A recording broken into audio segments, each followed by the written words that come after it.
The second book of the Maccabees. The brethren, the Jews that be at Jerusalem and in the land of Judea, wish unto the brethren, the Jews that are throughout Egypt, health and peace.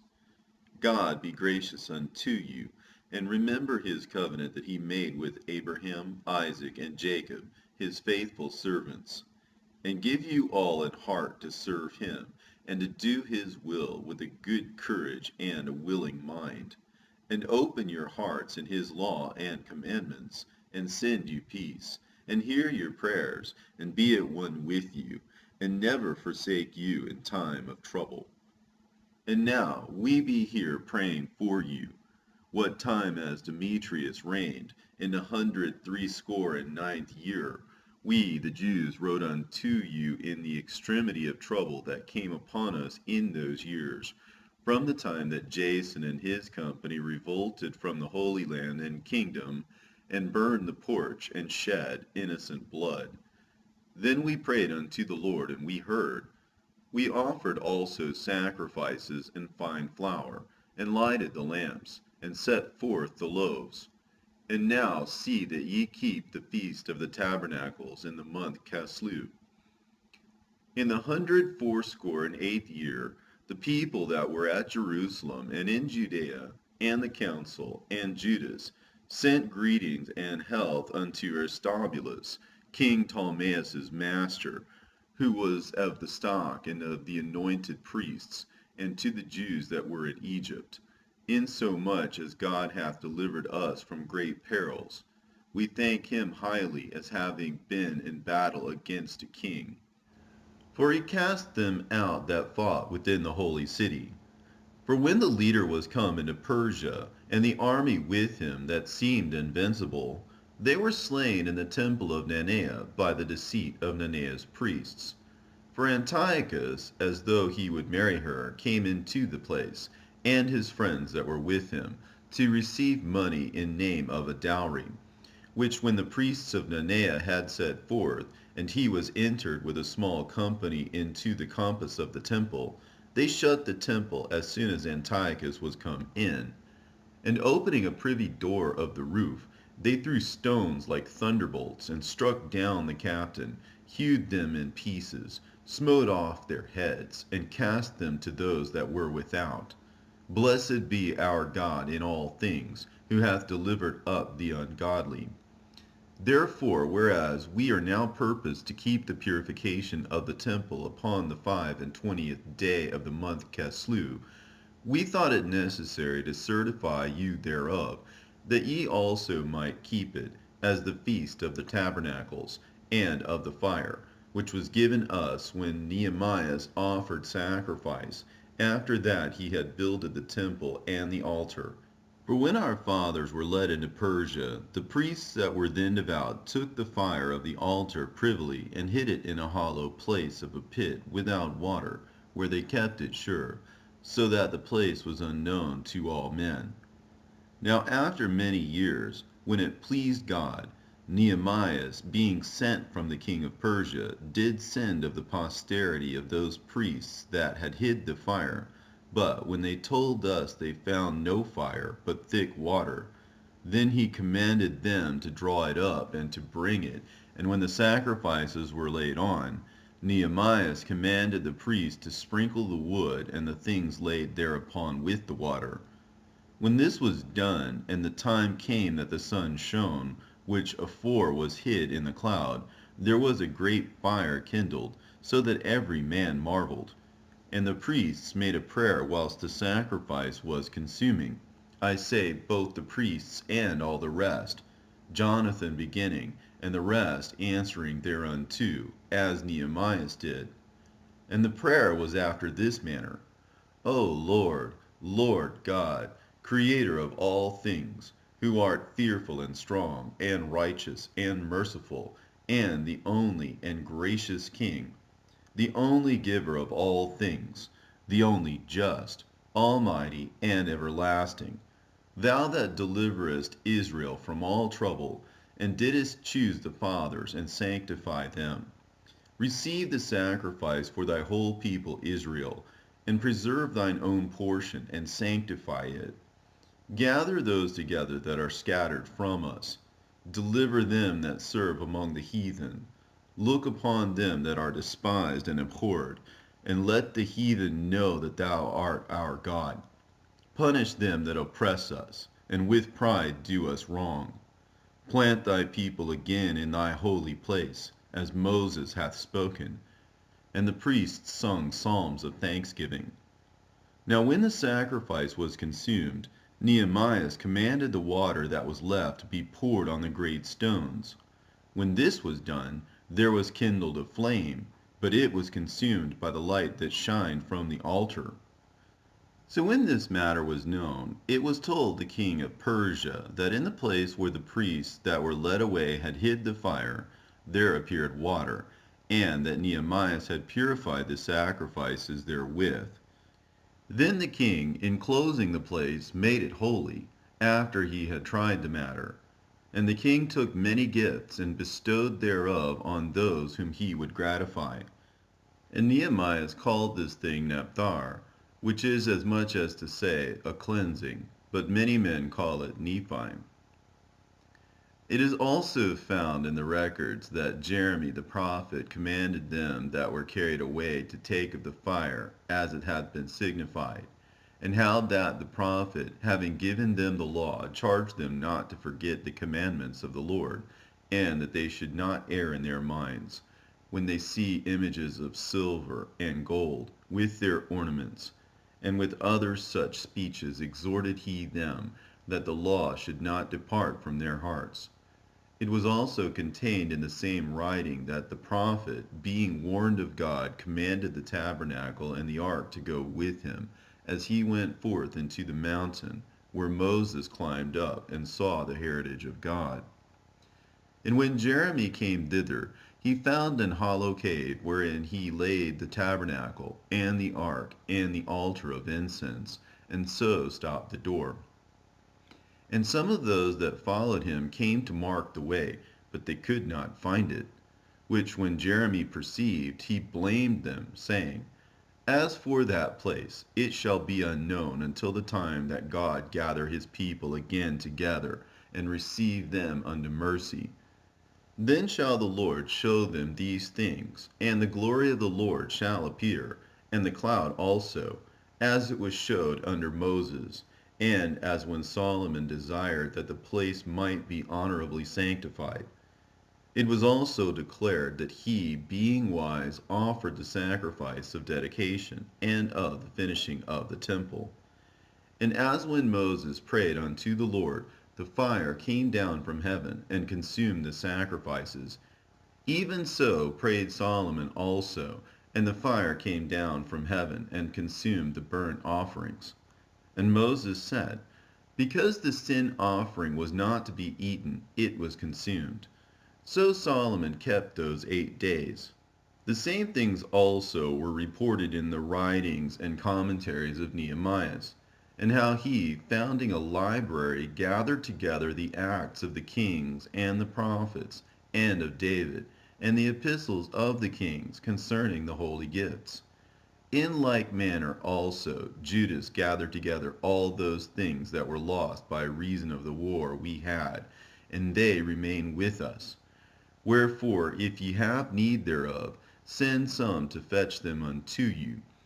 Whereas we then are about to celebrate the purification, we have written unto you, and ye shall do well if ye keep the same days. We hope also that the God that delivered all his people, and gave them all an heritage, and the kingdom, and the priesthood, and the sanctuary, as he promised in the law, will shortly have mercy upon us, and gather us together out of every land under heaven into the holy place. For he hath delivered us out of great troubles, and hath purified the place.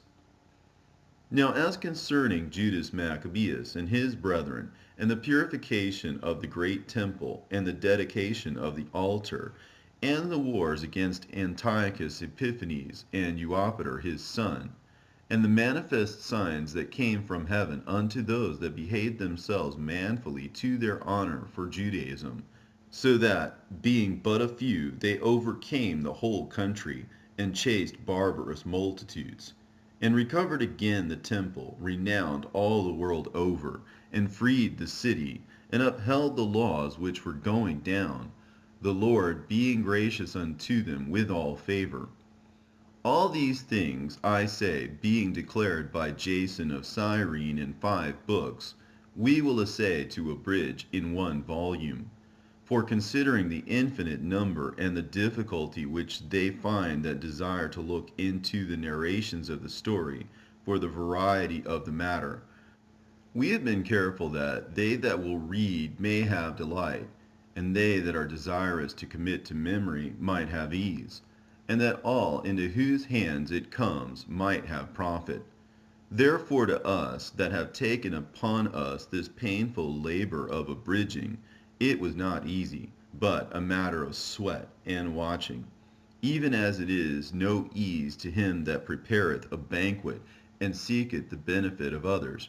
Yet for the pleasuring of many we will undertake gladly this great pains, leaving to the author the exact handling of every particular, and laboring to follow the rules of an abridgment. For as the master builder of a new house must care for the whole building, but he that undertaketh to set it out and paint it must seek out fit things for the adorning thereof, even so I think it is with us, to stand upon every point, and go over things at large, and to be curious in particulars, belongeth to the first author of the story. But to use brevity and to avoid much laboring of the work is to be granted to him that will make an abridgment. Here then we will begin the story, only adding thus much to that which hath been said, that it is a foolish thing to make a long prologue, and to be short in the story itself. Now when the holy city was inhabited with all peace, and the laws were kept very well, because of the godliness of Onias the high priest, and his hatred of wickedness, it came to pass that even the kings themselves did honor the place, and magnify the temple with their best gifts, insomuch that Seleucus of Asia of his own revenues bare all the costs belonging to the service of the sacrifices. But one Simon of the tribe of Benjamin, who was made governor of the temple, fell out with the high priest about disorder in the city, and when he could not overcome Onias, he gat him to Apollonius the son of Thrasus, who then was governor of Celesyria and Phoenice, and told him that the treasury in Jerusalem was full of infinite sums of money, so that the multitude of their riches, which did not pertain to the account of the sacrifices, was innumerable, and that it was possible to bring all into the king's hand. Now when Apollonius came to the king, and had showed him of the money whereof he was told, the king chose out Heliodorus his treasurer, and sent him with a commandment to bring him the foresaid money. So forthwith Heliodorus took his journey, under a color of visiting the cities of Celesyria and Phoenice, but indeed to fulfill the king's purpose. And when he was come to Jerusalem, and had been courteously received of the high priest of the city, he told him what intelligence was given of the money, and declared wherefore he came, and asked if these things were so indeed. Then the high priest told him that there was such money laid up for the relief of widows and fatherless children, and that some of it belonged to Hyrcanus, son of Tobias, a man of great dignity, and not as that wicked Simon had misinformed, the sum whereof in all was 400 talents of silver, and 200 of gold, and that it was altogether impossible that such wrong should be done unto them that had committed it to the holiness of the place, and to the majesty and inviolable sanctity of the temple, honored over all the world. But Heliodorus, because of the king's commandment given him, said, that in any wise it must be brought into the king's treasury. So at the day which he appointed, he entered in to order this matter, wherefore there was no small agony throughout the whole city. But the priests, prostrating themselves before the altar in their priests' vestments, called unto heaven upon him that made a law concerning things given to be kept, that they should safely be preserved for such as had committed them to be kept. Then whoso had looked the high priest in the face, it would have wounded his heart, for his countenance and the changing of his color declared the inward agony of his mind. For the man was so compassed with fear and horror of the body, that it was manifest to them that looked upon him what sorrow he had now in his heart. Others ran flocking out of their houses to the general supplication, because the place was like to come into contempt. And the women, girt with sackcloth under their breasts, abounded in the streets. And the virgins that were kept in ran, some to the gates, and some to the walls, and others looked out of the windows. And all, holding their hands toward heaven, made supplication. Then it would have pitied a man to see the falling down of the multitude of all sorts, and the fear of the high priest being in such agony. They then called upon the Almighty Lord to keep the things committed of trust safe and sure for those that had committed them. Nevertheless, Heliodorus executed that which was decreed. Now as he was there present himself with his guard about the treasury, the Lord of spirits and the Prince of all power caused a great apparition, so that all that presumed to come in with him were astonished at the power of God, and fainted, and were sore afraid. For there appeared unto them an horse with a terrible rider upon him, and adorned with a very fair covering. And he ran fiercely, and smote at Heliodorus with his forefeet. And it seemed that he that sat upon the horse had complete harness of gold. Moreover, 2 other young men appeared before him, notable in strength, excellent in beauty, and comely in apparel, who stood by him on either side, and scourged him continually, and gave him many sore stripes. And Heliodorus fell suddenly unto the ground, and was compassed with great darkness. But they that were with him took him up, and put him into a litter. Thus him that lately came with a great train and with all his guard into the said treasury they carried out, being unable to help himself with his weapons, and manifestly they acknowledged the power of God. For he, by the hand of God, was cast down, and lay speechless without all hope of life. But they praised the Lord that had miraculously honored his own place. For the temple, which a little afore was full of fear and trouble, when the Almighty Lord appeared, was filled with joy and gladness. Then straightways certain of Heliodorus' friends prayed Onias that he would call upon the Most High to grant him his life, who lay ready to give up the ghost. So the high priest, suspecting lest the king should misconceive that some treachery had been done to Heliodorus by the Jews, offered a sacrifice for the health of the man.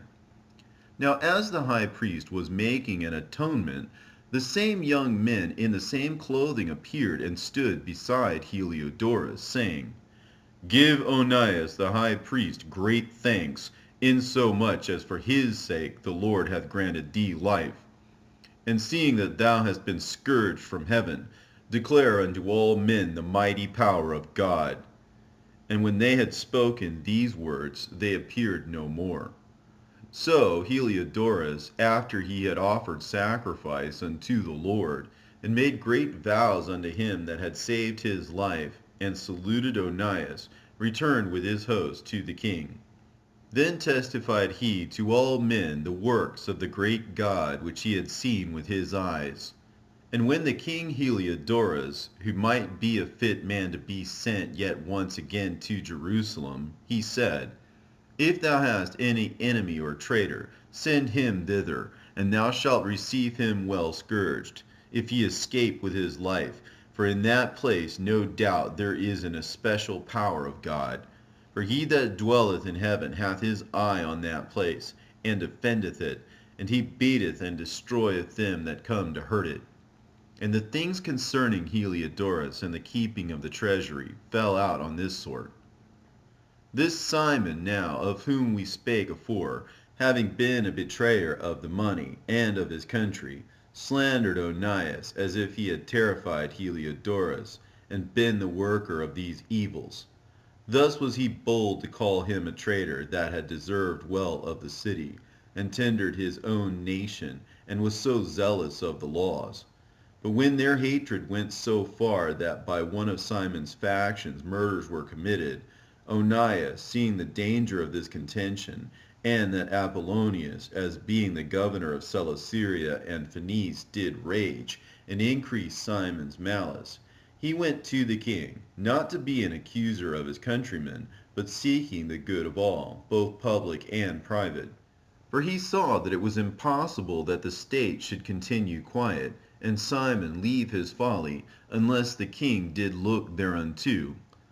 But after the death of Seleucus, when Antiochus called Epiphanes took the kingdom, Jason, the brother of Onias, labored underhand to be high priest, promising unto the king by intercession 360 talents of silver, and of another revenue 80 talents.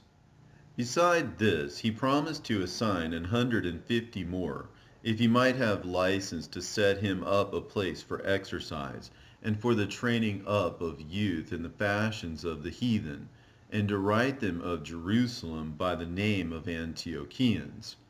Which, when the king had granted, and he had gotten into his hand the rule, he forthwith brought his own nation to Greekish fashion. And the royal privileges granted of special favor to the Jews by means of John, the father of Eupolemus, who went ambassador to Rome for amity and aid, he took away.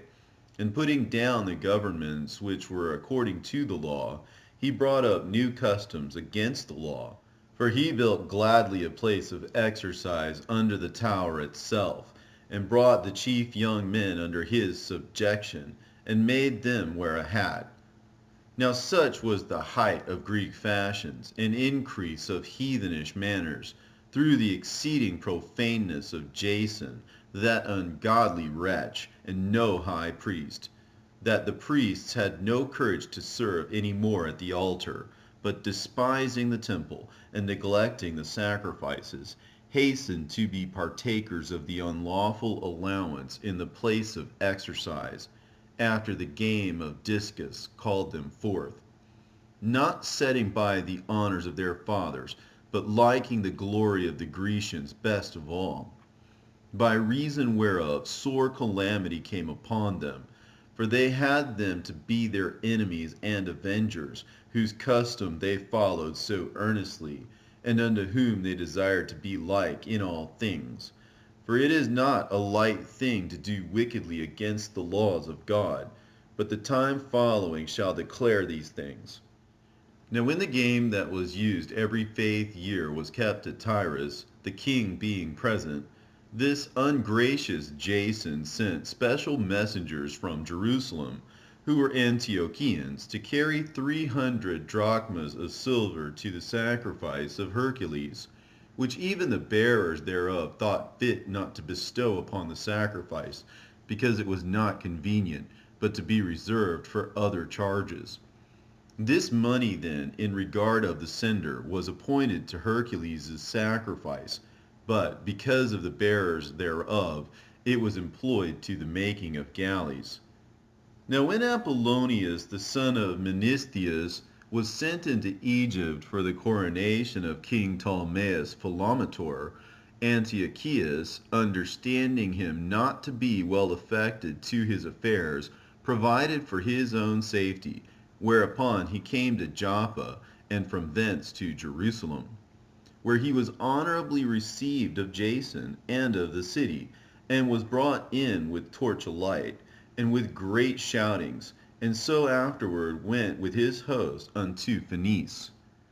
3 years afterward Jason sent Menelaus, the aforesaid Simon's brother, to bear the money unto the king, and to put him in mind of certain necessary matters. But he, being brought to the presence of the king, when he had magnified him for the glorious appearance of his power, got the priesthood to himself, offering more than Jason by 300 talents of silver. So he came with the king's mandate, bringing nothing worthy of the high priesthood, but having the fury of a cruel tyrant and the rage of a savage beast. Then Jason, who had undermined his own brother, being undermined by another, was compelled to flee into the country of the Ammonites. So Menelans got the principality, but as for the money that he had promised unto the king, he took no good order for it, albeit Sostratus, the ruler of the castle, required it. For unto him appertained the gathering of the customs, wherefore they were both called before the king.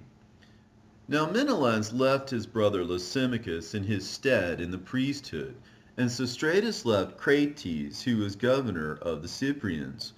While those things were in doing, they of Tarsus and Malos made instruction, because they were given to the king's concubine, called Antiochus. Then came the king in all haste to appease matters, leaving Andronicus, a man in authority, for his deputy. Now Menelans, supposing that he had gotten a convenient time, stole certain vessels of gold out of the temple, and gave some of them to Andronicus, and some he sold into Tyrus and the cities round about, which when Onias knew of a surety, he reproved him, and withdrew himself into a sanctuary at Daphne, that lieth by Antiochia. Wherefore Menelans, taking Andronicus apart, prayed him to get Onias into his hands, who being persuaded thereunto, and coming to Onias in deceit, gave him his right hand with oaths.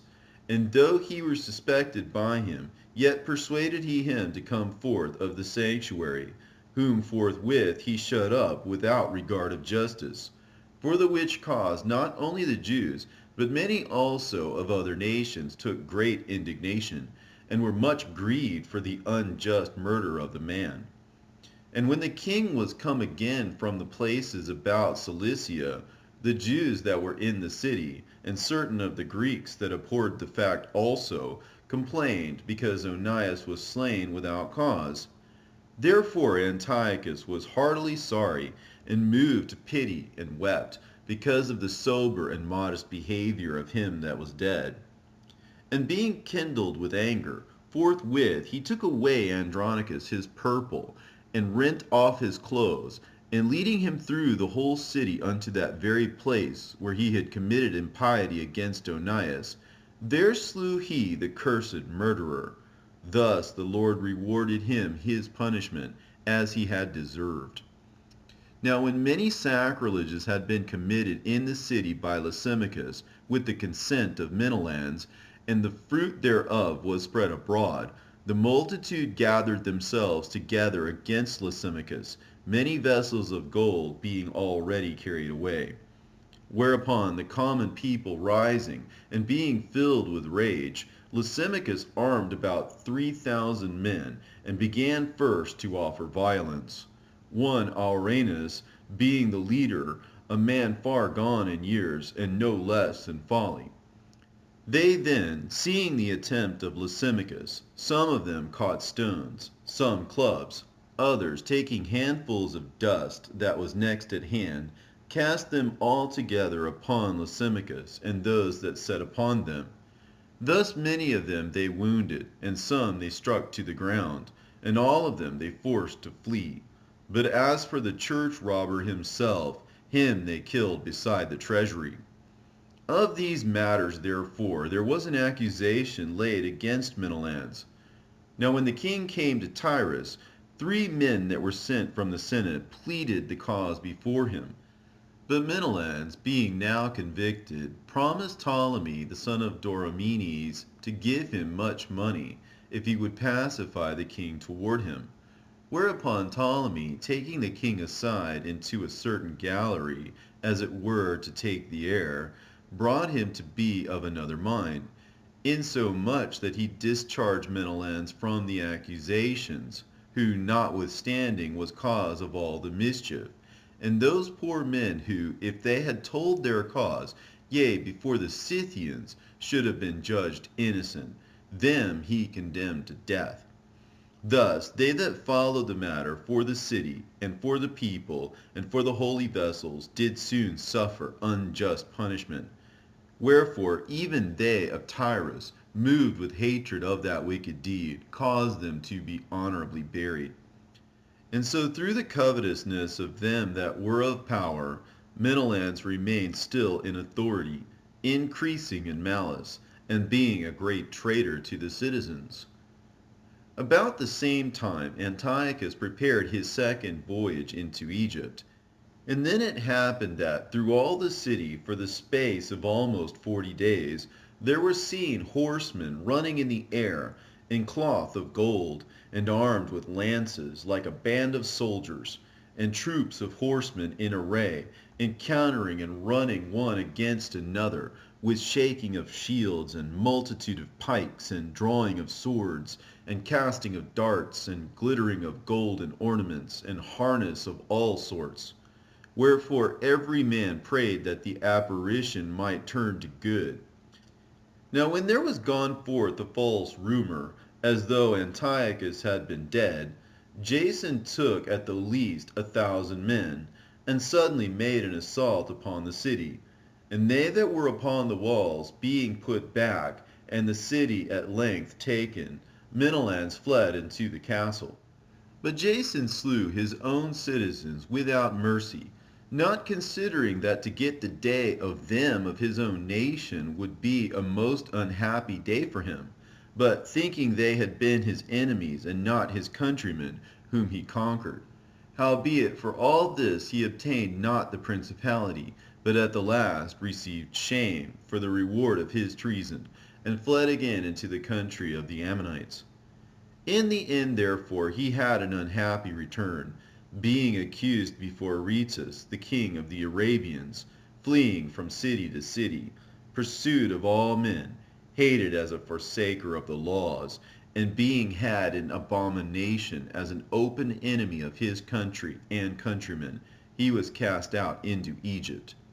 Thus he that had driven many out of their country perished in a strange land, retiring to the Lacedaemonians, and thinking there to find succor by reason of his kindred.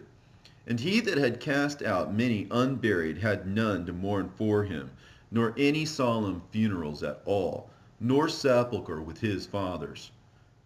Now when this that was done came to the king's ear, he thought that Judea had revolted.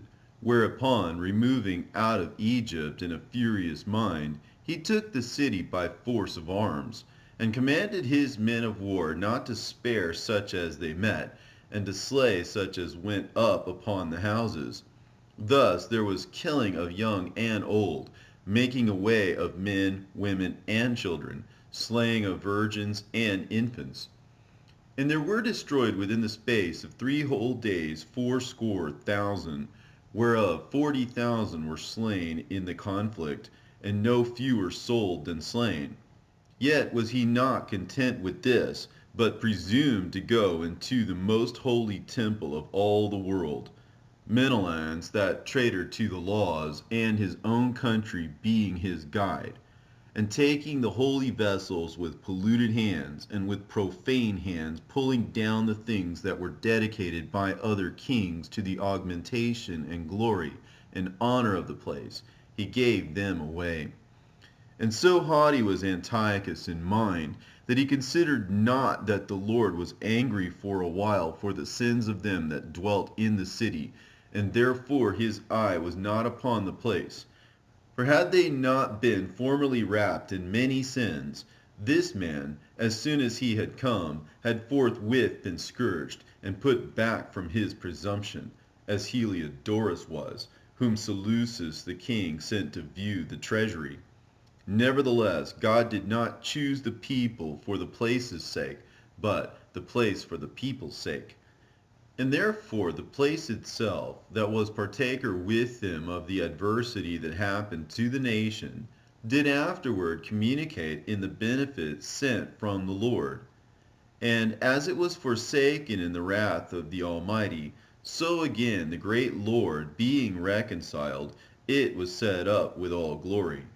So when Antiochus had carried out of the temple 1,800 talents, he departed in all haste unto Antiochia, weening in his pride to make the land navigable, and the sea passable by foot.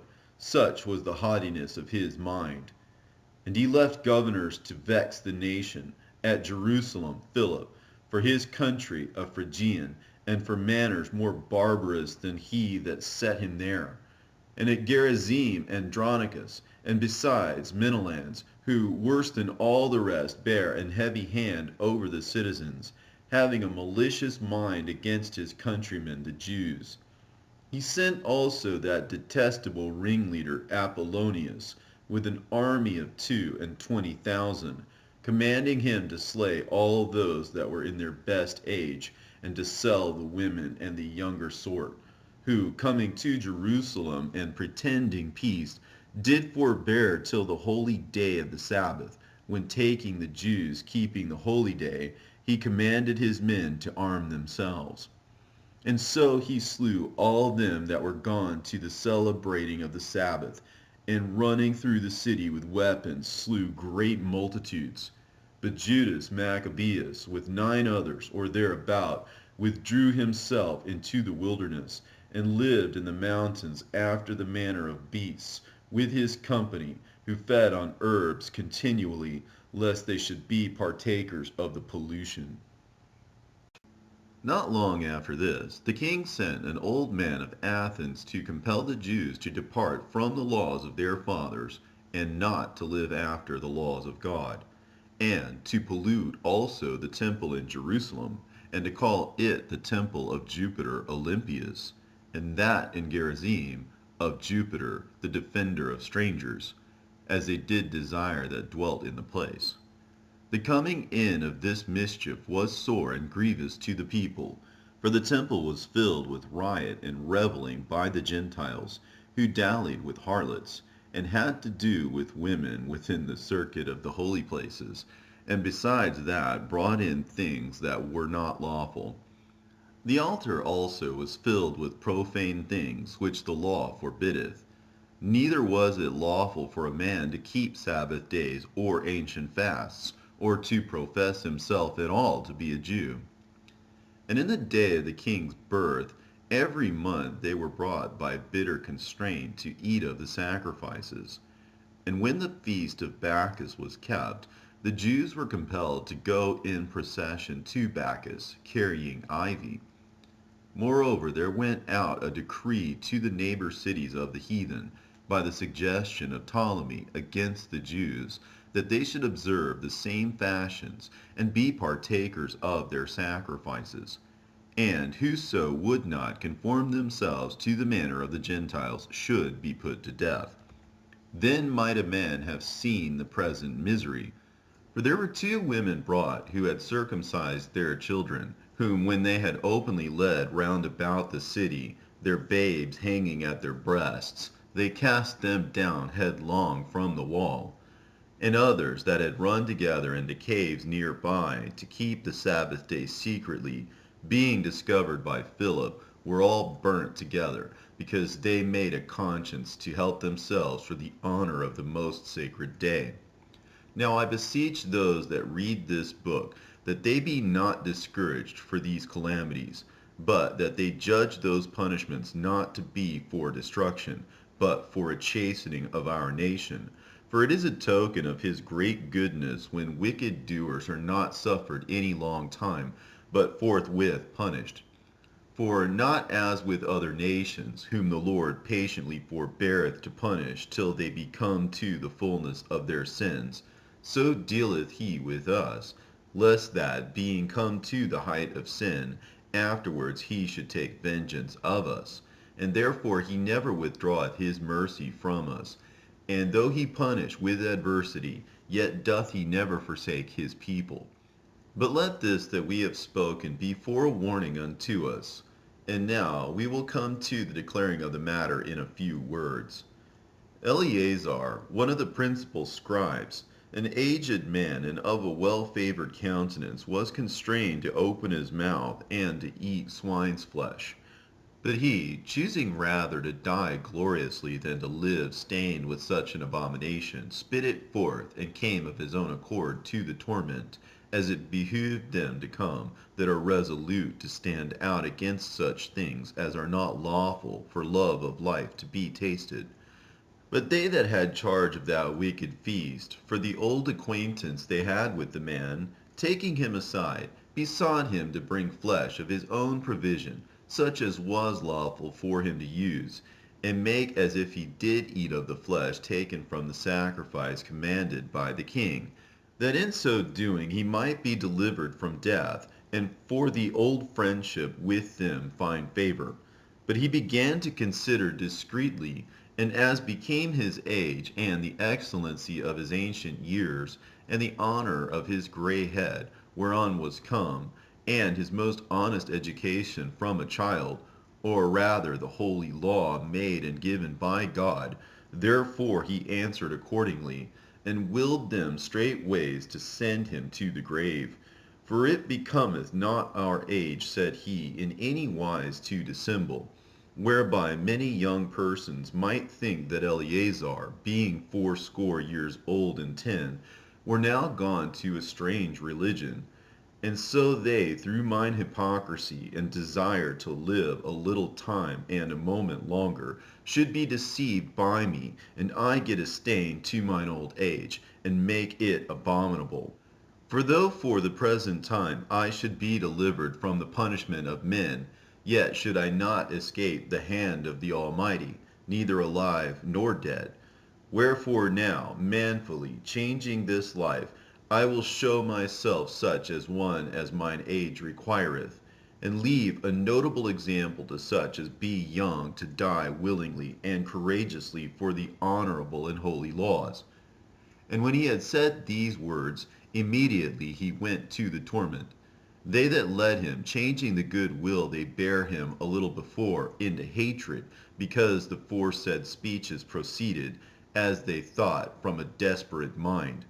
But when he was ready to die with stripes, he groaned and said, It is manifest unto the Lord, that hath the holy knowledge, that, whereas I might have been delivered from death, I now endure sore pains in the body by being beaten, but in soul am well content to suffer these things, because I fear him. And thus this man died, leaving his death for an example of a noble courage, and a memorial of virtue, not only unto young men, but unto all his nation. It came to pass also that 7 brothers with their mother were taken and compelled by the kings against the law to taste swine's flesh, and were tormented with scourges and whips. But one of them that spake first said thus, What wouldest thou ask or learn of us? We are ready to die, rather than to transgress the laws of our fathers. Then the king, being in a rage, commanded pans and cauldrons to be made hot, which forthwith being heated, he commanded to cut out the tongue of him that spake first, and to cut off the utmost parts of his body, the rest of his brethren and his mother looking on. Now when he was thus maimed in all his members, he commanded him, being yet alive, to be brought to the fire, and to be fried in the pan. And as the vapor of the pan was for a good space dispersed, they exhorted one another with the mother to die manfully, saying thus, The Lord God looketh upon us, and in truth hath comfort in us, as Moses in his song, which witnessed to their faces, declared, saying, And he shall be comforted in his servants. So when the first was dead after this number, they brought the second to make him a mocking stock. And when they had pulled off the skin of his head with the hair, they asked him, Wilt thou eat before thou be punished throughout every member of thy body? But he answered in his own language and said, No. Wherefore he also received the next torment in order, as the former did. And when he was at the last gasp, he said, Thou, like a fury, takest us out of this present life, but the King of the world shall raise us up, who have died for his laws, unto everlasting life. After him was the third made a mocking stock, And when he was required, he put out his tongue, and that right soon, holding forth his hands manfully, and said courageously, These I had from heaven, and for his laws I despised them, and from him I hope to receive them again. Insomuch that the king and they that were with him marveled at the young man's courage, for that he nothing regarded the pains. Now when this man was dead also, they tormented and mangled the fourth in like manner. So when he was ready to die, he said thus, It is good, being put to death by men, to look for hope from God, to be raised up again by him. As for thee, thou shalt have no resurrection to life. Afterward they brought the fifth also, and mangled him. Then looked he unto the king, and said, Thou hast power over men, thou art corruptible, thou doest what thou wilt. Yet think not that our nation is forsaken of God, but abide a while, and behold his great power, how he will torment thee and thy seed. After him also they brought the sixth, who being ready to die said, Be not deceived without cause, for we suffer these things for ourselves, having sinned against our God. Therefore marvelous things are done unto us. But think not thou that takest in hand to strive against God, that thou shalt escape unpunished. But the mother was marvelous above all, and worthy of honorable memory. For when she saw her 7 sons slain within the space of one day, she bare it with great courage, because of the hope that she had in the Lord. Yea, she exhorted every one of them in her own language, filled with courageous spirits, and stirring up her womanish thoughts with a manly stomach, she said unto them, I cannot tell how ye came into my womb, for I neither gave you breath nor life, neither was it I that formed the members of every one of you, but doubtless the Creator of the world, who formed the generation of man, and found out the beginning of all things, will also of his own mercy give you breath and life again, as ye now regard not your own selves for his law's sake. Now Antiochus, thinking himself despised, and suspecting it to be a reproachful speech, whilst the youngest was yet alive, did not only exhort him by words, but also assured him with oaths that he would make him both a rich and a happy man, if he would turn from the laws of his fathers, and that he would also take him for his friend, and trust him with affairs. But when the young man would in no case hearken unto him, the king called his mother, and exhorted her that she would counsel the young man to save his life. And when he had exhorted her with many words, she promised him that she would counsel her son. But she, bowing herself toward him, laughing the cruel tyrant to scorn, spake in her country language on this manner, O my son, have pity upon me that bare thee 9 months in my womb, and gave thee suck 3 years, and nourished thee, and brought thee up unto this age, and endured the troubles of education. I beseech thee, my son, look upon the heaven and the earth, and all that is therein, and consider that God made them of things that were not, and so was mankind made likewise. Fear not this tormentor, but, being worthy of thy brethren, take thy death, that I may receive thee again in mercy with thy brethren. While she was yet speaking these words, the young man said, Whom wait ye for? I will not obey the king's commandment, but I will obey the commandment of the law that was given unto our fathers by Moses. And thou, that hast been the author of all mischief against the Hebrews, shalt not escape the hands of God. For we suffer because of our sins. And though the living Lord be angry with us a little while for our chastening and correction, yet shall he be at one again with his servants. But thou, O godless man, and of all other most wicked, be not lifted up without a cause, nor puffed up with uncertain hopes, lifting up thy hand against the servants of God. For thou hast not yet escaped the judgment of Almighty God, who seeth all things. For our brethren who now have suffered a short pain are dead under God's covenant of everlasting life. But thou, through the judgment of God, shalt receive just punishment for thy pride. But I, as my brethren, offer up my body and life for the laws of our fathers, beseeching God that he would speedily be merciful unto our nation, and that thou by torments and plagues mayest confess that he alone is God, and that in me and my brethren the wrath of the Almighty, which is justly brought upon our nation, may cease. Then the king, being in a rage, handled him worse than all the rest, and took it grievously that he was mocked. So this man died undefiled, and put his whole trust in the Lord. Last of all, after the sons, the mother died. Let this be enough now to have spoken concerning the idolatrous feasts and the extreme tortures. Then Judas Maccabeus and they that were with him went privily into the towns, and called their kinsfolks together, and took unto them all such as continued in the Jews' religion, and assembled about 6,000 men. And they called upon the Lord, that he would look upon the people that was trodden down of all, and also pity the temple profaned of ungodly men, and that he would have compassion upon the city sore defaced, and ready to be made even with the ground, and hear the blood that cried unto him, and remember the wicked slaughter of harmless infants, and the blasphemies committed against his name, and that he would show his hatred against the wicked. Now when Maccabeus had his company about him, he could not be withstood by the heathen, for the wrath of the Lord was turned into mercy. Therefore he came at unawares, and burnt up towns and cities, and got into his hands the most commodious places, and overcame and put to flight no small number of his enemies.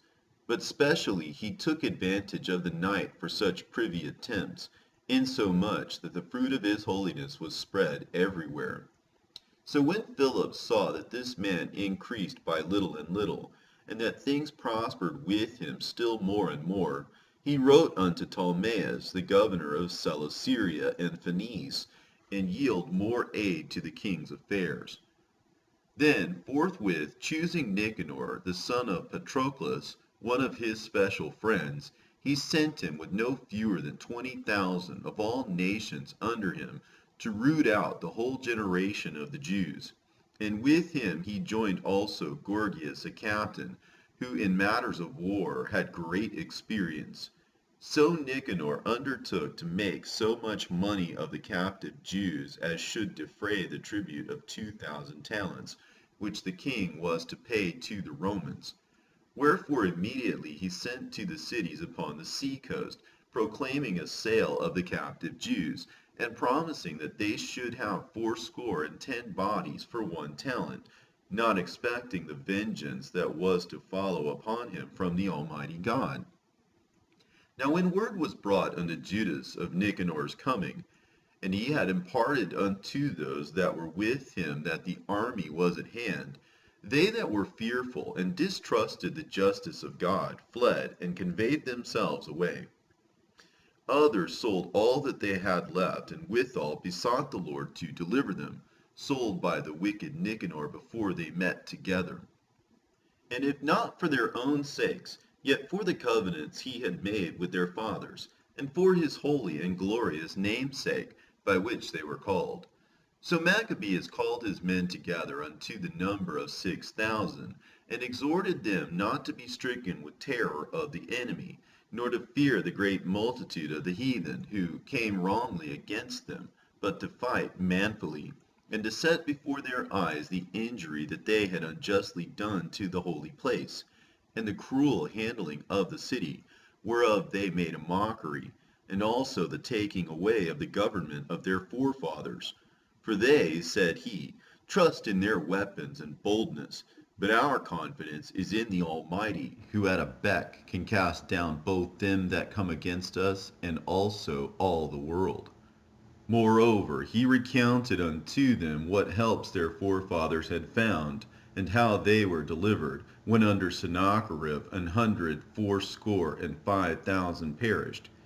And he told them of the battle that they had in Babylon with the Galatians, how they came but 8,000 in all to the business, with 4,000 Macedonians, and that the Macedonians, being perplexed, the 8,000 destroyed 120,000 because of the help that they had from heaven, and so received a great booty. Thus when he had made them bold with these words, and ready to die for the law and the country, he divided his army into 4 parts, and joined with himself his own brethren, leaders of each band, to wit, Simon and Joseph and Jonathan, giving each one 1,500 men. Also he appointed Eleazar to read the holy book. And when he had given them his watchword, the help of God, himself leading the first band, and by the help of the Almighty they slew above 9,000 of their enemies, and wounded and maimed the most part of Nicanor's host, and so put all to flight, and took their money that came to buy them, and pursued them far, but lacking time they returned. For it was the day before the Sabbath, and therefore they would no longer pursue them. So when they had gathered their armor together, and spoiled their enemies, they occupied themselves about the Sabbath, yielding exceeding praise and thanks to the Lord, who had preserved them unto that day, which was the beginning of mercy distilling upon them. And after the Sabbath, when they had given part of the spoils to the maimed and the widows and orphans, the residue they divided among themselves and their servants. When this was done, and they had made a common supplication, they besought the merciful Lord to be reconciled with his servants forever. Moreover, of those that were with Timotheus and Bacchides, who fought against them, they slew above 20,000, and very easily got high and strong holds, and divided among themselves many spoils more, and made the maimed, orphans, widows, yea, and the aged also, equal in spoils with themselves. And when they had gathered their armor together, they laid them up all carefully in convenient places, and the remnant of the spoils they brought to Jerusalem. They slew also Philarches, that wicked person, who was with Timotheus, and had annoyed the Jews many ways.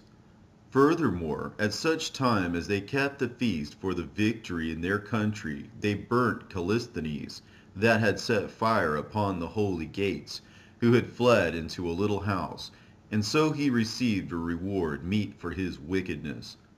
As for that most ungracious Nicanor, who had brought 1,000 merchants to buy the Jews, he was, through the help of the Lord, brought down by them, of whom he made least account. And putting off his gracious apparel, and discharging his company, he came like a fugitive servant through the midland until Antioch, having very great dishonor, for that his host was destroyed. Thus he that took upon him to make good to the Romans their tribute by means of captives in Jerusalem, told abroad that the Jews had God to fight for them, and therefore they could not be hurt, because they followed the laws that he gave them. About that time came Antiochus with dishonor out of the country of Persia, for he had entered the city called Persepolis, and went about to rob the temple, and to hold the city. Whereupon the multitude, running to defend themselves with their weapons, put them to flight. And so it happened that Antiochus, being put to flight, of the inhabitants returned with shame. Now when he came to Ecbatana, news was brought him what had happened unto Nicanor and Timotheus. Then swelling with anger, he thought to avenge upon the Jews the disgrace done unto him by those that made him flee. Therefore commanded he his chariotmen to drive without ceasing, and to dispatch the journey, the judgment of God now following him, for he had spoken proudly in this sort, that he would come to Jerusalem and make it a common burying place of the Jews. But the Lord Almighty, the God of Israel, smote him with an incurable and invisible plague, or as soon as he had spoken these words, a pain of the bowels that was remediless came upon him, and sore torments of the inner parts, and that most justly, for he had tormented other men's bowels with many and strange torments. Howbeit he nothing at all ceased from his bragging, but still was filled with pride, breathing out fire in his rage against the Jews, and commanding to haste the journey. But it came to pass that he fell down from his chariot, carried violently, so that having a sore fall, all the members of his body were much pained. And thus he that a little afore thought he might command the waves of the sea, so proud was he beyond the condition of man, and weigh the high mountains in a balance, was now cast on the ground, and carried in an horse litter, showing forth unto all the manifest power of God, so that the worms rose up out of the body of this wicked man, and whilst he lived in sorrow and pain, his flesh fell away, and the filthiness of his smell was noisome to all his army. And the man that thought a little afore that he could reach to the stars of heaven, no man could endure to carry for his intolerable stink.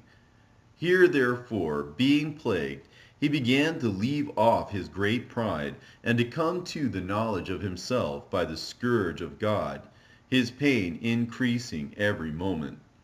And when he himself could not abide his own smell, he said these words: It is meet to be subject unto God, and that a man that is mortal should not proudly think of himself if he were God. This wicked person vowed also unto the Lord, who now no more would have mercy upon him, saying thus, that the holy city, to the which he was going in haste to lay it even with the ground, and to make it a common burying place, he would set at liberty. And as touching the Jews, whom he had judged not worthy so much as to be buried, but to be cast out with their children to be devoured of the fowls and wild beasts, he would make them all equals to the citizens of Athens. And by the holy temple which before he had spoiled, he would garnish with goodly gifts, and restore all the holy vessels with many more, and out of his own revenue defray the charges belonging to the sacrifices. Yea, and that also he would himself become a Jew, and go through all the world that was inhabited, and declare the power of God. But for all this his pains would not cease, for the just judgment of God was come upon him. Therefore, despairing of his health, he wrote unto the Jews the letter underwritten, containing the form of a supplication, after this manner: Antiochus, king and governor, to the good Jews, his citizens, wisheth much joy, health, and prosperity. If ye and your children fare well, and your affairs be to your contentment, I give very great thanks to God, having my hope in heaven. As for me, I was weak, or else I would have remembered kindly your honor and good will, returning out of Persia, and being taken with a grievous disease, I thought it necessary to care for the common safety of all. Not distrusting mine health, but having great hope to escape this sickness, but considering that even my father, at what time he led an army into the high countries, appointed a successor, to the end that, if anything fell out contrary to expectation, or if any tidings were brought that were grievous, they of the land, knowing to whom the state was left, might not be troubled.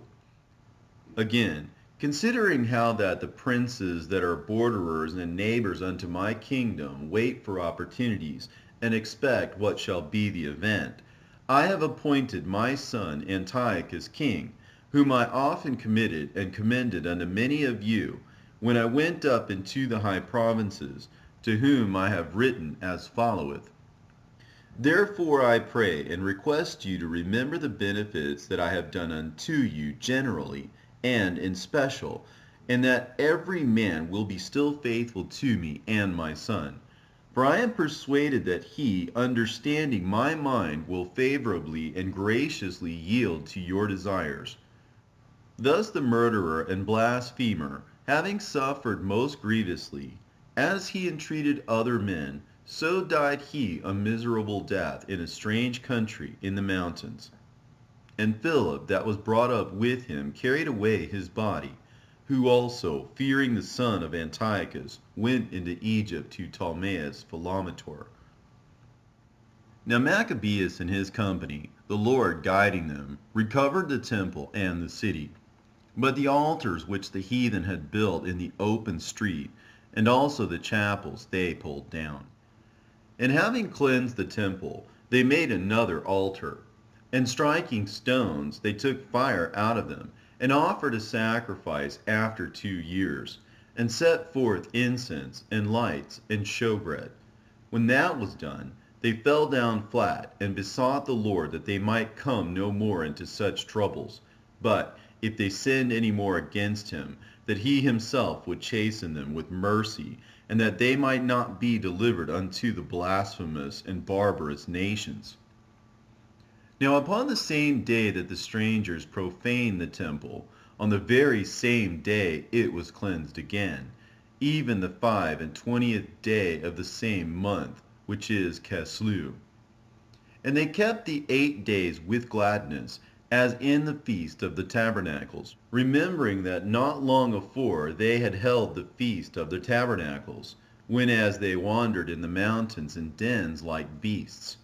Wherefore they bare branches, and fair boughs, and palms also, and sang psalms unto him that had given them good success in cleansing his place. They ordained also by a common statute and decree, that every year those days should be kept of the whole nation of the Jews. And this was the end of Antiochus, called Epiphanes. Now will we declare the acts of Antiochus Eupator, who was the son of this wicked man, gathering briefly the calamities of the wars. So when he was come to the crown, he set one Lysias over the affairs of his realm, and appointed him his chief governor of Celesyria and Phenice. For Ptolemais, that was called Macron, choosing rather to do justice unto the Jews for the wrong that had been done unto them, endeavored to continue peace with them. Whereupon, being accused of the king's friends before Eupator, and called traitor at every word, because he had left Cyprus, that Philometor had committed unto him, and departed to Antiochus Epiphanes. And seeing that he was in no honorable place, he was so discouraged that he poisoned himself and died. But when Gorgias was governor of the holds, he hired soldiers, and nourished war continually with the Jews. And therewithal the Idumeans, having gotten into their hands the most commodious holds, kept the Jews occupied. And receiving those that were banished from Jerusalem, they went about to nourish war. Then they that were with Maccabeus made supplication, and besought God that he would be their helper. And so they ran with violence upon the strongholds of the Idumeans. And assaulting them strongly, they won the holds, and kept off all that fought upon the wall, and slew all that fell into their hands, and killed no fewer than 20,000. And because certain, who were no less than 9,000, were fled together into 2 very strong castles, having all manner of things convenient to sustain the siege, Maccabeus left Simon and Joseph, and Zacchaeus also, and them that were with him, who were enough to besiege them, and departed himself unto those places which more needed his help.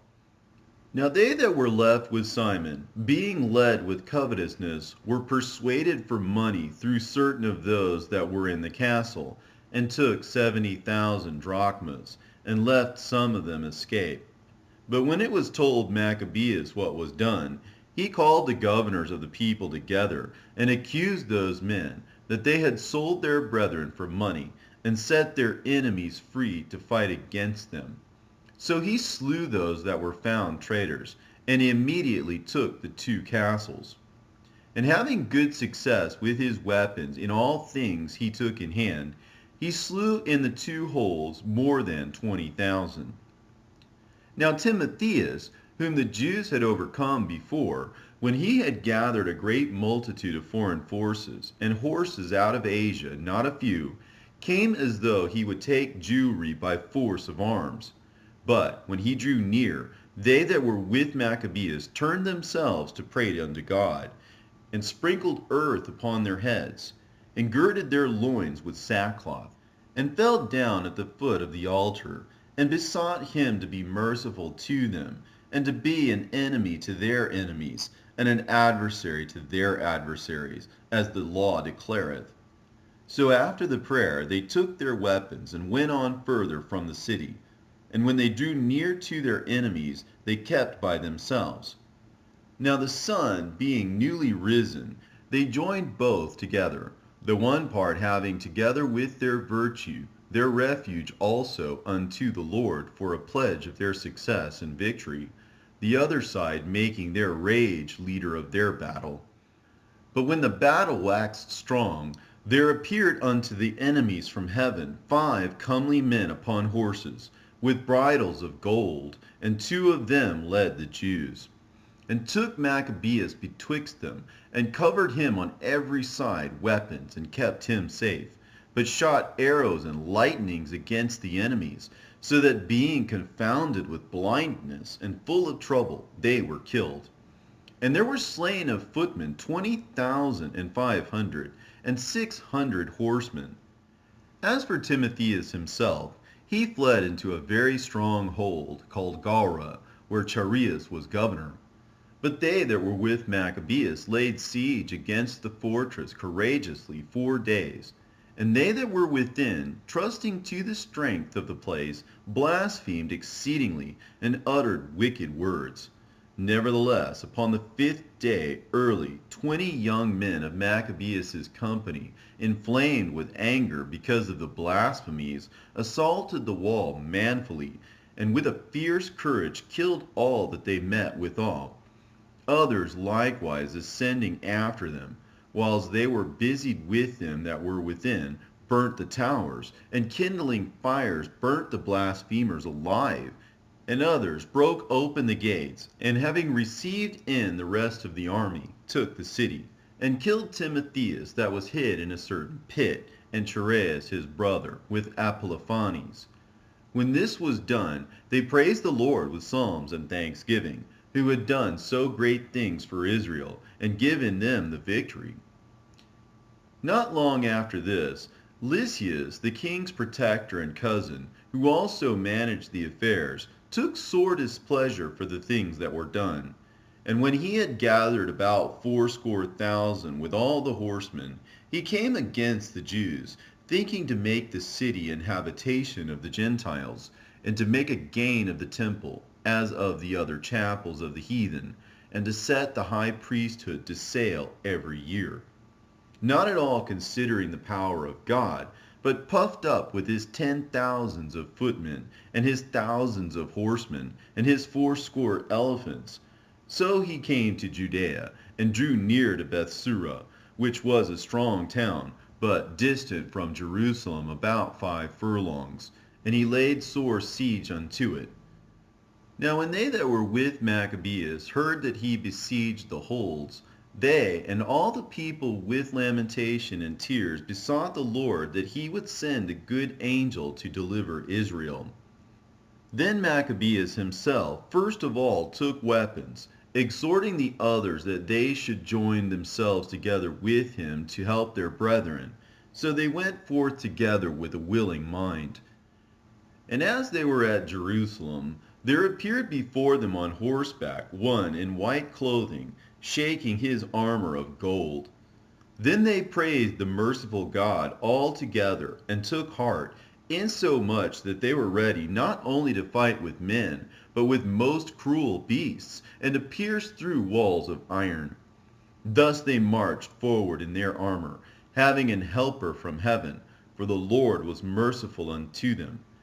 And giving a charge upon their enemies like lions, they slew 11,000 footmen, and 1,600 horsemen, and put all the others to flight.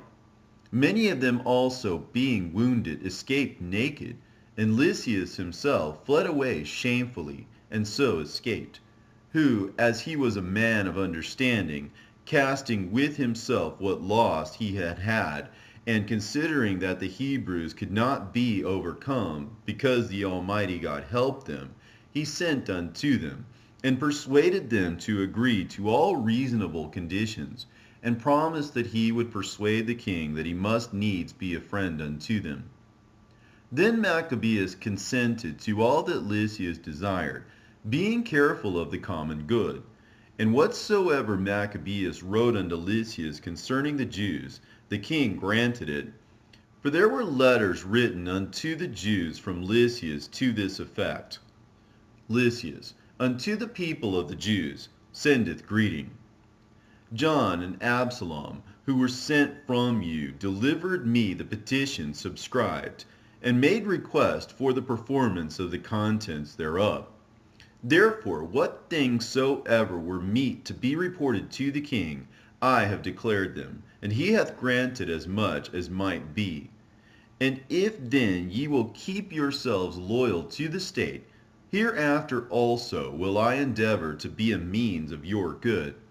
But of the particulars I have given order both to these and the other that came from me to commune with you. Fare ye well.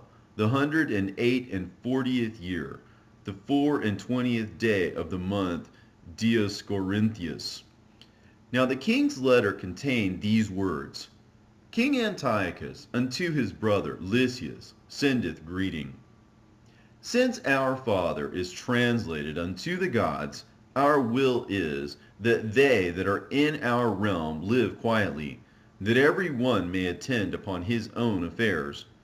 We understand also that the Jews would not consent to our Father for to be brought unto the custom of the Gentiles, but had rather keep their own manner of living, for the which cause they require of us that we should suffer them to live after their own laws. Wherefore our mind is that this nation shall be in rest, and we have determined to restore them their temple, that they may live according to the customs of their forefathers.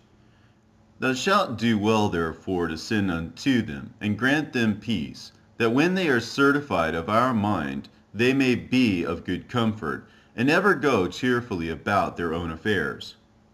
And the letter of the king unto the nation of the Jews was after this manner: King Antiochus sendeth greeting unto the council and the rest of the Jews. If ye fare well, we have our desire. We are also in good health. Menelaus declared unto us that your desire was to return home and to follow your own business. Wherefore they that will depart shall have safe conduct till the 30th day of Xanthicus with security. And the Jews shall use their own kind of meats and laws, as before, and none of them any manner of ways shall be molested for things ignorantly done. I have sent also Menelaus, that he may comfort you. Fare ye well. In the 148th year, and the 15th day of the month Xanthicus. The Romans also sent unto them a letter, containing these words: Quintus Memmius and Titus Manlius, ambassadors of the Romans, send greeting unto the people of the Jews. Whatsoever Lysias the king's cousin hath granted, therewith we also are well pleased. But touching such things as he judged to be referred to the king, after ye have advised thereof, send one forthwith, that we may declare as it is convenient for you. For we are now going to Antioch. Therefore send some with speed, that we may know what is your mind. Farewell, this 148th year, the 15th day of the month Xanthicus. When these covenants were made, Lysias went unto the king, and the Jews were about their husbandry. But of the governors of several places, Timotheus and Apollonius, the son of Genneus, also Hieronymus and Demophon, and beside them Nicanor, the governor of Cyprus, would not suffer them to be quiet and live in peace. The men of Joppa also did such an ungodly deed.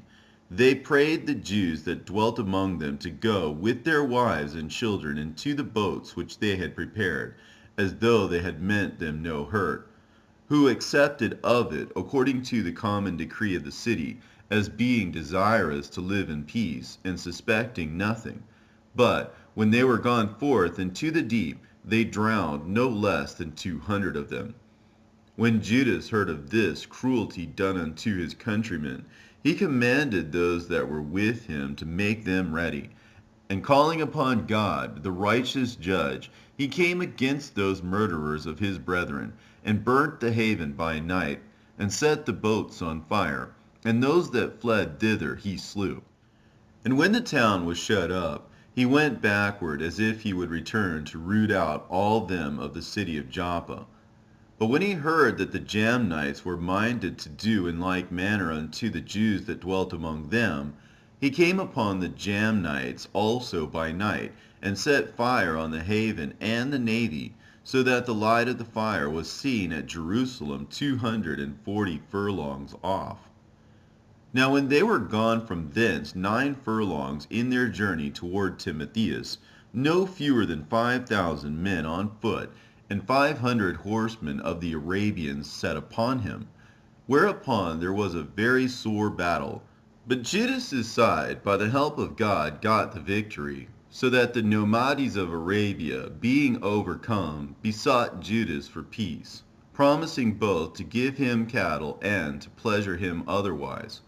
Then Judas, thinking indeed that they would be profitable in many things, granted them peace, whereupon they shook hands, and so they departed to their tents.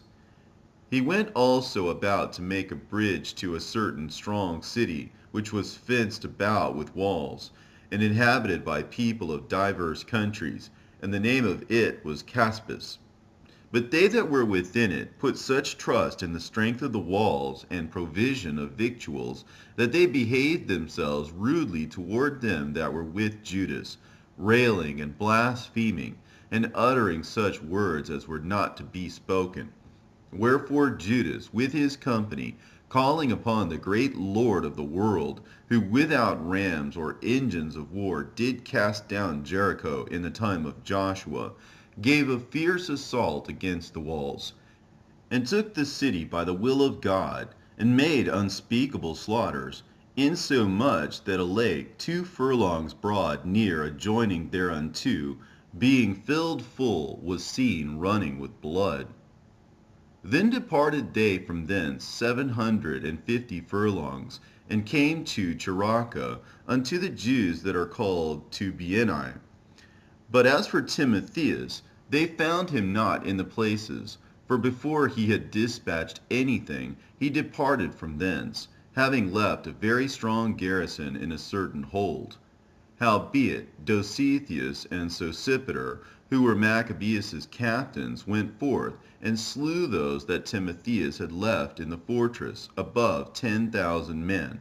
And Maccabees ranged his army by bands, and set them over the bands, and went against Timotheus, who had about him 120,000 men of foot, and 2,500 horsemen. Now when Timotheus had knowledge of Judas's coming, he sent the women and the children and the other baggage unto a fortress called Carnion, for the town was hard to besiege, and uneasy to come unto, by reason of the straitness of all the places. But when Judas, his first band, came in sight, the enemies, being smitten with fear and terror through the appearing of them who seeth all things, fled amain, one running this way, another that way, so as that they were often hurt of their own men, and wounded with the points of their own swords. Judas also was very earnest in pursuing them, killing those wicked wretches, of whom he slew about 30,000 men. Moreover, Timotheus himself fell into the hands of Dositheus and Sosipater, whom he besought with much craft to let him go with his life, because he had many of the Jews' parents, and the brethren of some of them, who, if they put him to death, should not be regarded. So when he had assured them with many words that he would restore them without hurt, according to the agreement, they let him go for the saving of their brethren. Then Maccabeus marched forth to Carnion, and to the temple of Atargatus, and there he slew 25,000 persons. And after he had put to flight and destroyed them, Judas removed the host toward Ephron, a strong city, wherein Lysias abode, and a great multitude of diverse nations. And the strong young men kept the walls, and defended them mightily, wherein also was great provision of engines and darts. But when Judas and his company had called upon Almighty God, who with his power breaketh the strength of his enemies, they won the city, and slew 25,000 of them that were within. From thence they departed to Scythopolis, which lieth 600 furlongs from Jerusalem. But when the Jews that dwelt there had testified that the Scythopolitans dealt lovingly with them, and entreated them kindly in the time of their adversity, they gave them thanks, desiring them to be friendly still unto them. And so they came to Jerusalem, the feast of the weeks approaching. And after the feast, called Pentecost, they went forth against Gorgias the governor of Idumea, who came out with 3,000 men of foot and 400 horsemen. And it happened that in their fighting together a few of the Jews were slain, at which time Dositheus, one of Basanor's company, who was on horseback and a strong man, was still upon Gorgias, and taking hold of his coat drew him by force. And when he would have taken that cursed man alive, a horseman of Thracia coming upon him smote off his shoulder, so that Gorgias fled unto Marissa. Now when they that were with Gorgias had fought long and were weary, Judas called upon the Lord, that he would show himself to be their helper and leader of the battle. And with that he began in his own language, and sung psalms with a loud voice.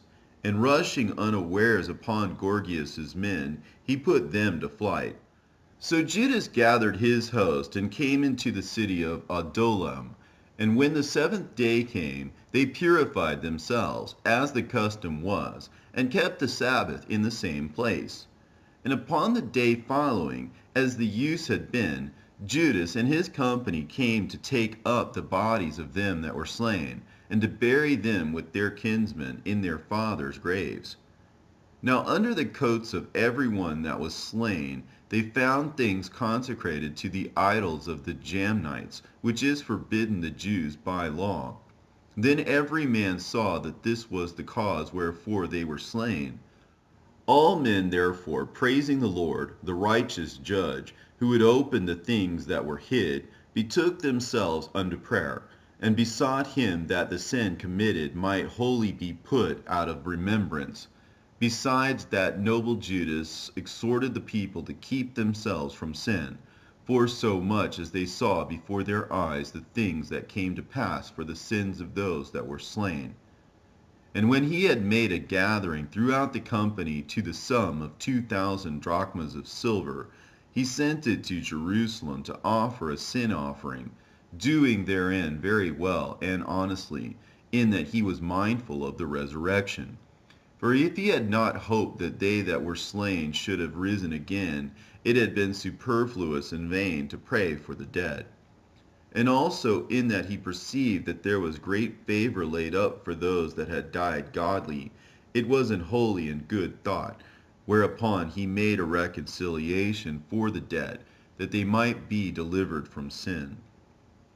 In the 149th year, it was told Judas that Antiochus Eupator was coming with a great power into Judea, and with him Lysias his protector, and ruler of his affairs, having either of them a Grecian power of footmen 110,000, and horsemen 5,300, and elephants 22, and 300 chariots armed with hooks. Menelaus also joined himself with them, and with great dissimulation encouraged Antiochus, not for the safeguard of the country, but because he thought to have been made governor. But the King of Kings moved Antiochus's mind against this wicked wretch, and Lysias informed the king that this man was the cause of all mischief, so that the king commanded to bring him unto Berea, and to put him to death, as the manner is in that place. Now there was in that place a tower of 50 cubits high, full of ashes, and it had a round instrument which on every side hanged down into the ashes. And whosoever was condemned of sacrilege or had committed any other grievous crime, there did all men thrust him unto death. Such a death it happened that wicked man to die, not having so much as burial in the earth, and that most justly. For inasmuch as he had committed many sins about the altar, whose fire and ashes were holy, he received his death in ashes. Now the king came with a barbarous and haughty mind to do far worse to the Jews than had been done in his father's time, which things when Judas perceived, he commanded the multitude to call upon the Lord night and day, that if ever at any other time he would now also help them, being at the point to be put from their law, from their country, and from the holy temple. And that he would not suffer the people, that had even now been but a little refreshed, to be in subjection to the blasphemous nations. So when they had all done this together, and besought the merciful Lord with weeping and fasting, and lying flat upon the ground 3 days long, Judas, having exhorted them, commanded they should be in a readiness. And Judas, being apart with the elders, determined, before the king's host should enter into Judea and get the city, to go forth and try the matter in fight by the help of the Lord. So when he had committed all to the Creator of the world, and exhorted his soldiers to fight manfully, even unto death, for the laws, the temple, the city, the country, and the commonwealth, he camped by Modin. And having given the watchword to them that were about him, victory is of God, with the most valiant and choice young men he went in into the king's tent by night, and slew in the camp about 4,000 men, and the chiefest of the elephants, with all that were upon him. And at last they filled the camp with fear and tumult, and departed with good success. This was done in the break of the day, because the protection of the Lord did help him. Now when the king had taken a taste of the manliness of the Jews, he went about to take the holds by policy, and marched toward Bethsura, which was a stronghold of the Jews. But he was put to flight, failed, and lost of his men. For Judas had conveyed unto them that were in it such things as were necessary. But Rhodocus, who was in the Jews' host, disclosed the secrets to the enemies. Therefore he was sought out. And when they had gotten him, they put him in prison. The king treated with them in Bethsum the second time, gave his hand, took theirs, departed, fought with Judas, was overcome. Heard that Philip, who was left over the affairs in Antioch, was desperately bent, confounded, entreated the Jews, submitted himself, and sware to all equal conditions, agreed with them, and offered sacrifice, honored the temple, and dealt kindly with the place, and accepted well of Maccabees, made him principal governor from Ptolemais unto the Gerranians, came to Ptolemais. The people there were grieved for the covenants, for they stormed, because they would make their covenants void.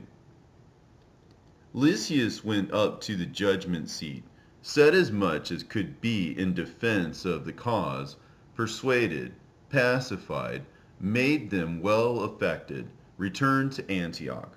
Thus it went, touching the king's coming and departing. After 3 years was Judas informed that Demetrius, the son of Seleucus, having entered by the haven of Tripolis with a great power and navy, had taken the country, and killed Antiochus, and Lysias his protector. Now one Alcimus, who had been high priest, and had defiled himself wilfully in the times of their mingling with the Gentiles, seeing that by no means he could save himself, nor have any more access to the holy altar, came to King Demetrius in the 150th year, presenting unto him a crown of gold, and a palm, and also of the boughs, which were used solemnly in the temple, and so that day he held his peace. Howbeit, having gotten opportunity to further his foolish enterprise, and being called into council by Demetrius, and asked how the Jews stood affected, and what they intended, he answered thereunto. Those of the Jews that he called Asdeans, whose captain is Judas Maccabees, nourish war and are seditious, and will not let the rest be in peace. Therefore I, being deprived of mine ancestors' honor, I mean the high priesthood, am now come hither. First, verily, for the unfeigned care I have of things pertaining to the king, and secondly, even for that I intend the good of mine own countrymen, for all our nation is in no small misery through the unadvised dealing of them aforesaid. Wherefore, O king, seeing thou knowest all these things, be careful for the country and our nation, which is pressed on every side, according to the clemency that thou readily showest unto all. For as long as Judas liveth, it is not possible that the state should be quiet. This was no sooner spoken of him, but others of the king's friends, being maliciously set against Judas, did more incense Demetrius. And forthwith calling Nicanor, who had been master of the elephants, and making him governor over Judea, he sent him forth, commanding him to slay Judas, and to scatter them that were with him, and to make Alcemus high priest of the great temple. Then the heathen that had fled out of Judea from Judas came to Nicanor by flocks, thinking the harm and calamities of the Jews to be their welfare. Now when the Jews heard of Nicanor's coming, and that the heathen were up against them, they cast earth upon their heads, and made supplication to him that had established his people forever, and who always helpeth his portion with manifestation of his presence. So at the commandment of the captain they removed straightways from thence, and came near unto them at the town of Dessau. Now Simon, Judas's brother, had joined battle with Nicanor, but was somewhat discomfited through the sudden silence of his enemies. Nevertheless, Nicanor, hearing of the manliness of them that were with Judas, and the courageousness that they had to fight for their country, durst not try the matter by sword. Wherefore he sent Poseidonus and Theodotus and Mattathias to make peace. So when they had taken long advisement thereupon, and the captain had made the multitude acquainted therewith, and it appeared that they were all of one mind, they consented to the covenants, and appointed a day to meet in together by themselves. And when the day came, and stools were set for either of them, Leudas placed armed men ready in convenient places, lest some treachery should be suddenly practiced by the enemies. So they made a peaceable conference. Now Nicanor abode in Jerusalem, and did no hurt, but sent away the people that came flocking unto him. And he would not willingly have Judas out of his sight, for he loved the man from his heart. He prayed him also to take a wife, and to beget children. So he married, was quiet, and took part of this life. But Alcemus, perceiving the love that was betwixt them, and considering the covenants that were made, came to Demetrius, and told him that Nicanor was not well affected toward the state, for that he had ordained Judas, a traitor to his realm, to be the king's successor. Then the king, being in a rage, and provoked with the accusations of the most wicked man, wrote to Nicanor, signifying that he was much displeased with the covenants, and commanding him that he should send Maccabees prisoner in all haste unto Antioch. When this came to Nicanor's hearing, he was much confounded in himself, and took it grievously that he should make void the articles which were agreed upon, the men being in no fault. But because there was no dealing against the king, he watched his time to accomplish this thing by policy. Notwithstanding, when Maccabeus saw that Nicanor began to be churlish unto him, and that he entreated him more roughly than he was wont, perceiving that such sour behavior came not of good, he gathered together not a few of his men, and withdrew himself from Nicanor. But the other, knowing that he was notably prevented by Judas's policy, came into the great and holy temple and commanded the priests that were offering their usual sacrifices to deliver him the man. And when they sware that they could not tell where the man was whom he sought, he stretched out his right hand toward the temple, and made an oath in this manner: If ye will not deliver me Judas as a prisoner, I will lay this temple of God even with the ground, and I will break down the altar, and erect a notable temple unto Bacchus. After these words he departed. Then the priests lifted up their hands toward heaven, and besought him that was ever a defender of their nation, saying in this manner: Thou, O Lord of all things, who hast need of nothing, was pleased that the temple of thine habitation should be among us. Therefore now, O holy Lord of all holiness, keep this house ever undefiled, which lately was cleansed, and stop every unrighteous mouth.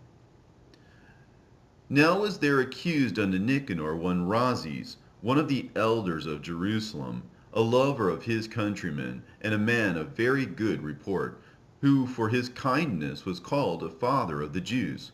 For in the former times, when they mingled not themselves with the Gentiles, he had been accused of Judaism, and did boldly jeopard his body and life with all vehemency for the religion of the Jews.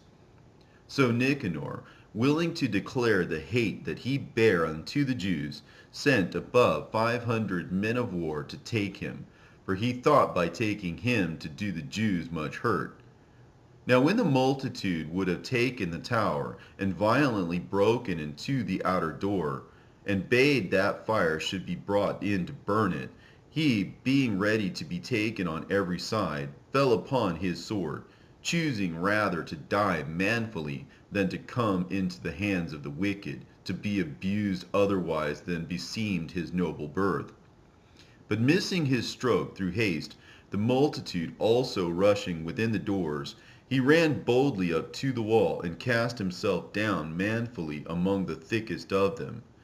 But they, quickly giving back, and a space being made, he fell down into the midst of the void place.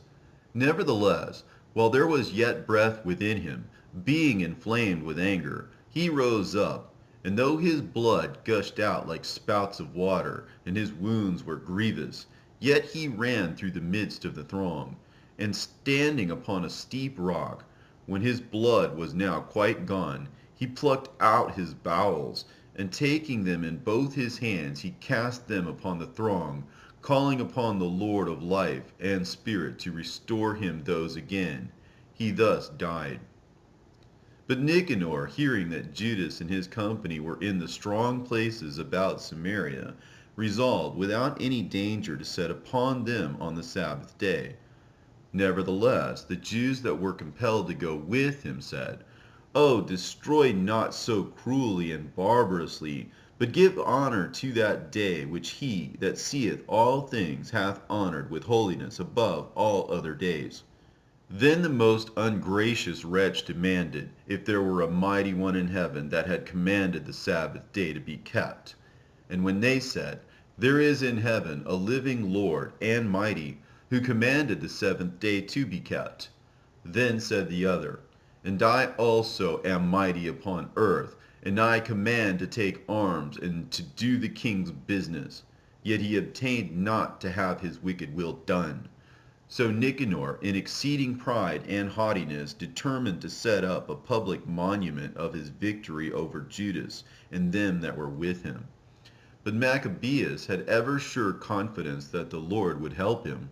Wherefore he exhorted his people not to fear the coming of the heathen against them, but to remember the help which in former times they had received from heaven, and now to expect the victory and aid which should come unto them from the Almighty.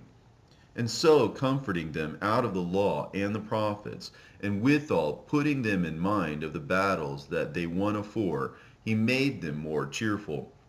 And when he had stirred up their minds, he gave them their charge, showing them therewithal the falsehood of the brethren, and the breach of oaths.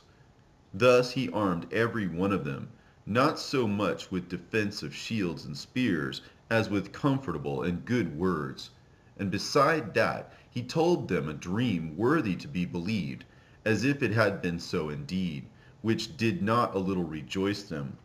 And this was his vision: that Onias, who had been high priest, a virtuous and a good man, reverent in conversation, gentle in condition, well spoken also, and exercised from a child in all points of virtue, holding up his hands, prayed for the whole body of the Jews. This done, in like manner there appeared a man with gray hairs and exceeding glorious, who was of a wonderful and excellent majesty. Then Onias answered, saying, This is a lover of the brethren, who prayeth much for the people, and for the holy city, to wit, Jeremias, the prophet of God. Whereupon Jeremias, holding forth his right hand, gave to Judas a sword of gold, and in giving it spake thus: Take this holy sword, a gift from God, with the which thou shalt wound the adversaries. Thus being well comforted by the words of Judas, which were very good, and able to stir them up to valor, and to encourage the hearts of the young men, they determined not to pitch camp, but courageously to set upon them, and manfully to try the matter by conflict, because the city and the sanctuary and the temple were in danger. For the care that they took for their wives and their children, their brethren and folks, was in least account with them, but the greatest and principal fear was for the holy temple. Also they that were in the city took not the least care, being troubled for the conflict abroad. And now, when as all looked what should be the trial, and the enemies were already come near, and the army was set in array, and the beasts conveniently placed, and the horsemen set in wings, Maccabees, seeing the coming of the multitude, and the diverse preparations of armor, and the fierceness of the beasts, stretched out his hands toward heaven, and called upon the Lord that worketh wonders, knowing that victory cometh not by arms, but even as it seemeth good to him, he giveth it to such as are worthy. Therefore in his prayer he said after this manner: O Lord, thou didst send thine angel in the time of Ezekias, king of Judah, and didst slay in the host of Sennacherib 180,500. Wherefore now also, O Lord of heaven, send a good angel before us, for a fear and a dread unto them. And through the might of thine arm, let those be stricken with terror that come against thy holy people to blaspheme. And he ended thus. Then Nicanor and they that were with him came forward with trumpets and songs. But Judas and his company encountered the enemies with invocation and prayer, so that fighting with their hands and praying unto God with their hearts, they slew no less than 35,000 men. For through the appearance of God they were greatly cheered. Now when the battle was done, returning again with joy, they knew that Nicanor lay dead in his harness. Then they made a great shout and a noise, praising the Almighty in their own language. And Judas, who was ever the chief defender of the citizens both in body and mind, and who continued his love toward his countrymen all his life, commanded to strike off Nicanor's head and his hand with his shoulder, and bring them to Jerusalem. So when he was there, and called them of his nation together, and set the priests before the altar, he sent for them that were of the tower, and showed them vile Nicanor's head, and the hand of that blasphemer, which with proud brags he had stretched out against the holy temple of the Almighty. And when he had cut out the tongue of that ungodly Nicanor, he commanded that they should give it by pieces unto the fowls, and hang up the reward of his madness before the temple. So every man praised toward heaven the glorious God, saying, Blessed be he that hath kept his own place undefiled. He hanged also Nicanor's head upon the tower, an evident and manifest sign unto all of the help of the Lord. And they ordained all with a common decree in no case to let that day pass without solemnity, but to celebrate the 30th day of the 12th month, which in the Syrian tongue is called Adar, the day before Mordecai's day. Thus went it with Nicanor, and from that time forth the Hebrews had the city in their power. And here will I make an end. And if I have done well, and, as is fitting the story, it is that which I desired. But, if slenderly and meanly, it is that which I could attain unto. For as it is hurtful to drink wine or water alone, and as wine mingled with water is pleasant, and delighteth the taste, even so speech finely framed delighteth the ears of them that read the story. And here shall be an end.